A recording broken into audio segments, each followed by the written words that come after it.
Imagine, just before the World Cup final, the game is moments away from kickoff, and Gary Lineker goes to interview Tom Cruise, who is pitchside.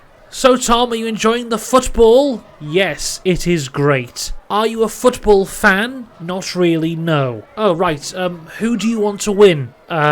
Brazil. Brazil aren't playing today, Tom, it's Argentina and France. Oh, right.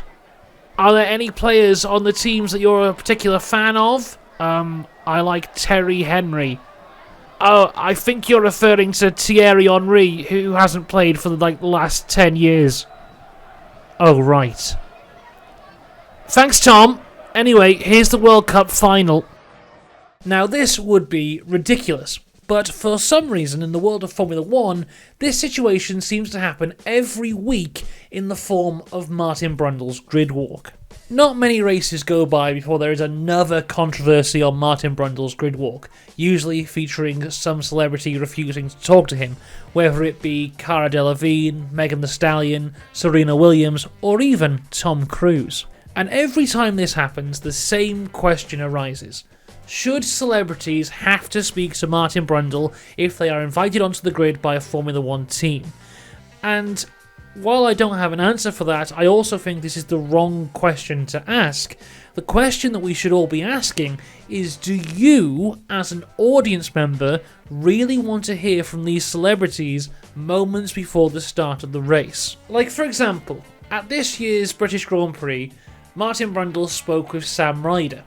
Now, I'm a big fan of Sam Ryder. I think his music is fantastic. I think he was incredible at Eurovision. He comes across as just a genuinely nice, wonderful person. And if everyone in the world was a bit more like Sam Ryder, I think the world would be a far greater place to live in. But, with 10 minutes to go before the start of the British Grand Prix, he is not the person I want to be hearing from. Also, he said this. Damien Lewis. I didn't want to ruin the surprise, but yeah, I just saw him earlier. He's stoked. He's going to smash it. Has he got a decent voice? Is he? He's great, man. Damien's got this covered.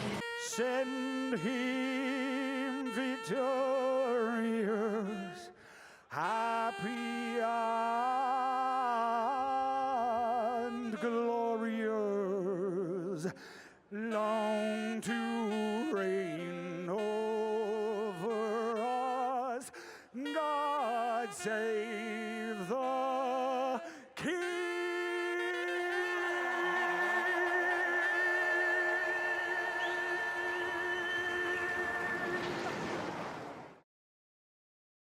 You lied to me, Sam Ryder.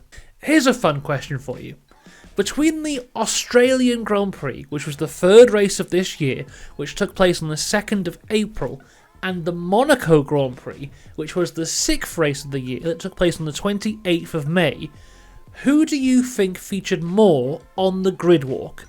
Was it firstly the collection of Max Verstappen, Sergio Perez, Charles Leclerc, Carlos Sainz, Lewis Hamilton, George Russell, Esteban Ocon, Pierre Gasly, Lando Norris, Oscar Piastri, Valtteri Bottas, Zhou Guanyu, Fernando Alonso, Lance Stroll, Kevin Magnussen, Nico Hulkenberg, Yuki Tsunoda, Nick De Vries, Alex Albon and Logan Sargent?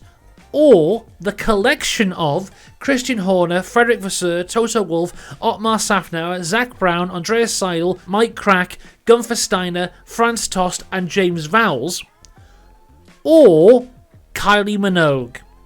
Now, from the way I framed that question, you may have guessed that the answer is Kylie Minogue, and you would be absolutely correct, as she was interviewed at the Australian and Monaco Grand Prix, whereas out of all those other names I mentioned, only Christian Horner and Yuki Tsunoda were interviewed at the Monaco Grand Prix during that time. So for 4 races in a row, only one current Formula 1 driver and one current team principal were interviewed on a grid walk. In fact, during the Azerbaijan Grand Prix, that grid walk was conducted by Damon Hill and Ted Kravitz, where they interviewed nobody. The thing is with these celebrity interviews as well, is it's always the same 3 questions that Martin Brundle always asks. Firstly, are you having a good time? To which they say yes. Secondly, are you an F1 fan? To which they either say yes, or I'm getting into it, or I've gotten into it very recently. Then the final question Martin asks is, who are you cheering for today? Which, if you're interested in, most of the time it's whichever team has paid them to be there. But here are all the responses from this year so far. The Crown Prince of Bahrain supports McLaren, Jeremy Clarkson supports Alpine and Red Bull, Will Smith supports Lewis Hamilton, Scotty James supports Red Bull and Lance Stroll, Paolo Banchero supports Lewis Hamilton, Roger Federer supports Lewis and George, Mason Mount supports Max Verstappen and Lando Norris, Gordon Ramsay supports Red Bull, Florence Pugh supports Lewis Hamilton, Liam Payne supports Lewis Hamilton, Pep Guardiola supports Lewis Hamilton and George Russell, Sam Ryder supports McLaren, Terry Crews supports Red Bull, and Michael Strahan supports McLaren. At the last race, the Belgian Grand Prix, they tried to shake it up a bit with Martin doing a grid walk with the fans. But this just meant that he changed his free celebrity questions to one question for the fans. Do you speak English? Who speaks English here? Anybody else speaking English down here? Anybody speaking English? I don't understand what you said. No, I'm not sure I do. There have been so many times this year when the camera pans over someone that you want to hear from, and then Martin goes and talks to someone completely different. At the Bahrain Grand Prix this year, the camera pans to Adrian Newey as he's looking at the Mercedes, which was running the no-pod design at the time, and I really want to know what he's thinking in that exact moment, but instead Martin does this. His Royal Highness. Your Royal Highness, how are you? Then, in the very next race, Adrian Newey is looking at the Aston Martin, and I'm thinking, here we go, talk to him again. Then all of a sudden, Mika Hakkinen comes out of nowhere and they're talking together, and this would be a great three-way interview here between Adrian, Mika Hakkinen and Martin Brundle. But let's see what Martin Brundle does. We've got David Richards here, head of Motorsport UK. David, what do you reckon to all of this? You know Saudi and you know a bit of racing over here. Now you may be thinking, maybe Adrian Newey has said he doesn't want to speak before the race.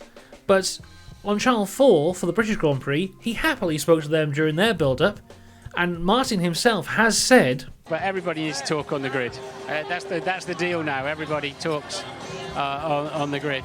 Now, I guess now is a good time to talk about that clip there of Cara Delevingne. I don't know much about her, to be honest. All I really know is these two things. Firstly, she was on the grid for the British Grand Prix.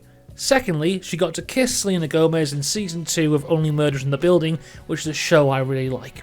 Those two things are two things I'm very jealous of. But apart from that, I don't know anything about her. I don't know anything about her personally, or who she is, or if she's a nice person or whatever. But she came out afterwards and was told explicitly by F1 that she was not to speak to Martin Brundle, and she was just doing what she was told. Despite this, she's been hounded down by press and fans and social media and all that kind of stuff. And also, just on top of this, I thought the way she turned him down, she handled it quite politely really, and wasn't really that bad. And if anything, I think Martin was the ruder of the two when he said, I'm sure it would have been extremely interesting. It's like, Martin, you tried to talk to her, not the other way around. You can't go and ask someone a question and when they say no, act like you didn't want to hear from them anyway. Also, whilst we're on the topic of grid walk outrage, you may remember a while ago when everyone was going mad because Megan Thee Stallion refused to talk to Martin Brundle. Well, firstly, she did talk to him, and it was yet again an F1 representative that stepped in afterwards to say no. And also the question that Martin asked was, Megan, have you got any freestyle rap about Formula 1? And if you're getting really upset that you don't get to hear Megan Thee Stallion doing an off-the-cuff F1 freestyle rap on the grid, then, you know, that's more on you than anything else. In fact, the rudest person that has spoken to Martin this year has not received any negative press at all that I can find, and that was Orlando Bloom, who was at the Monaco Grand Prix, who was asked Martin's patented first celebrity question of are you having a good time at the F1, and then he just goes on to completely ignore Martin and Martin's question and just starts shilling his awful Gran Turismo film. But yet, the only press I can find about this is the Daily Star calling him hilarious, whereas Cara Delevingne deserves multiple articles about how rude she is for doing what she was told to do. Now I want to turn this around a little bit and be a bit more positive, because when Martin Brundle actually speaks to drivers or team principals, it's really good. He's a great interviewer, and it's clear that drivers have a lot of respect for him and like him a lot, and they give him a far more natural response than they do to anyone else when they're being interviewed. Now Martin has said before that Lewis Hamilton has said that he doesn't want to speak before the race, and Brundle does seem to be a little bit scared to approach Fernando Alonso on the grid, but other drivers always make time for him.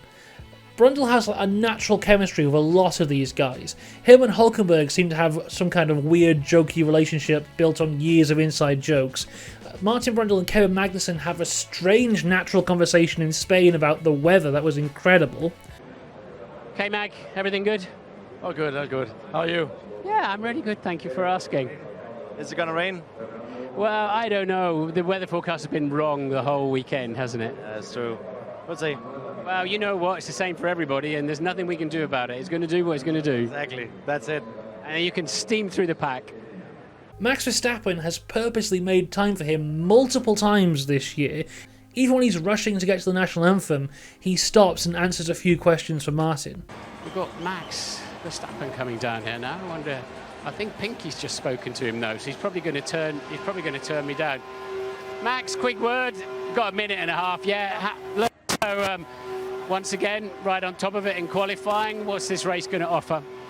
Well, let's see what the weather will do as well. There's a bit of rain around. I think from our side it's all about just having a clean lap one.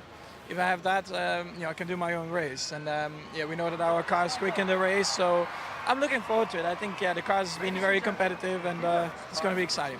And your mate Lando alongside you on the grid, but all bets are off after that. Yeah, for sure. He's going to try for sure, but I think we have the quicker car. All right, well done. 45 seconds to go to the anthem. Martin's in his element when he's talking to drivers and talking to team members, and because he's been in this F1 world for so long, he knows everyone, so can just go up to random team members and F1 staff and just start talking to them. There is actually someone else who does a grid walk, and I think Martin could learn a lot from them. And his name is Martin Brundle! Whilst I was watching Martin's grid walks from this year, I got recommended one of his ones from the 2010 Italian Grand Prix. In this grid walk, he's able to talk to Nico Hulkenberg, Rubens Barrichello, Felipe Massa, and Jenson Button, as well as talking to Christian Horner, Alain Permain, Flavio Briatore. He also gets the celebrity stuff in as well, but it doesn't overstay his welcome. He talks to Tom from Kasabian, as well as Kelly and Richard Jones from the Stereophonics. They were supporting Ferrari, by the way. But the main focus at all times in this grid walk is the racing, and all conversations with the celebrities are kept short and sweet, and it seems like Martin's just talking to them as he's on his way to speak to more drivers or team members. The point is always the racing, as this is moments away from the actual race that's about to start. Whereas now it seems like a lot of the grid walks are Martin walking from where he knows one celebrity is to where he knows another celebrity is. And if he gets to talk to multiple drivers now, it seems to be just because he camps out by the place they go when they're walking to the national anthem and they can just give him one-line answers.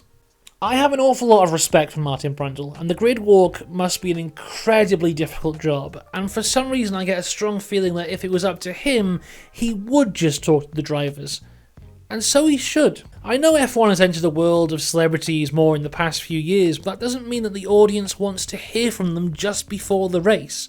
Sky starts doing their build-up to the race an hour and a half before lights out. So why do they insist on throwing all that goodwill away just before the start of the race when they have the biggest audience? The grid walk used to be a huge part of the F1 weekend, and it can be again if the people in charge realise why people tune in to watch Formula 1.